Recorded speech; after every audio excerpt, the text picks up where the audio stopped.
Here's the thing that many leaders miss. Your team doesn't actually listen to what you say. They watch what you do, and they watch it in 4K or maybe 8K. When I started out, I thought having our values prominently displayed on our website and in our internal documentation would just magically shape our culture. I was dead wrong.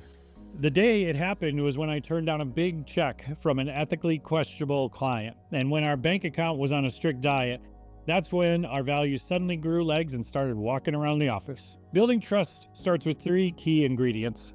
First, defining core values that actually guide decisions, not just decorate websites. Ditch the generic corporate speak. Instead, craft value statements that help people navigate the messy middle of real choices. These values need to come from employee-first perspective, not a show-off for our client perspective. For example, rather than just integrity, say, we choose long-term relationships over short-term gains. Instead of quality, say, we build in review time on every project because we believe in catching our own mistakes.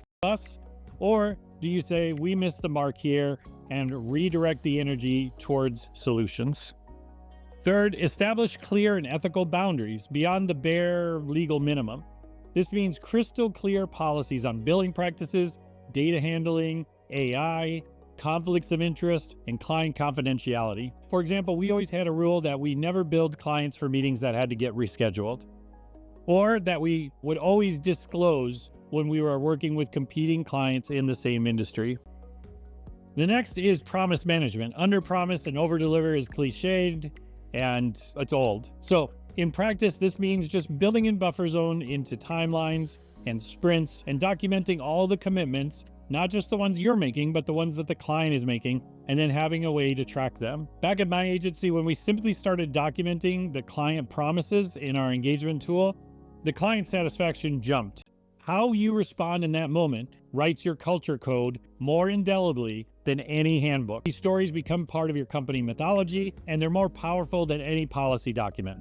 So in the next video, I'll show you exactly how to implement these trust principles into your agency, measure your progress, and because we're all human, what to do when trust gets broken and needs repair. But before you go, here's my challenge to you. This week, identify one core value in your agency that you claim to have and transform it into a specific decision-making statement.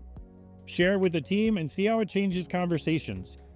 That simple shift can be the first domino that starts to transform your agency's trust culture. Thanks for watching part 1. Hit subscribe and make sure you catch part 2.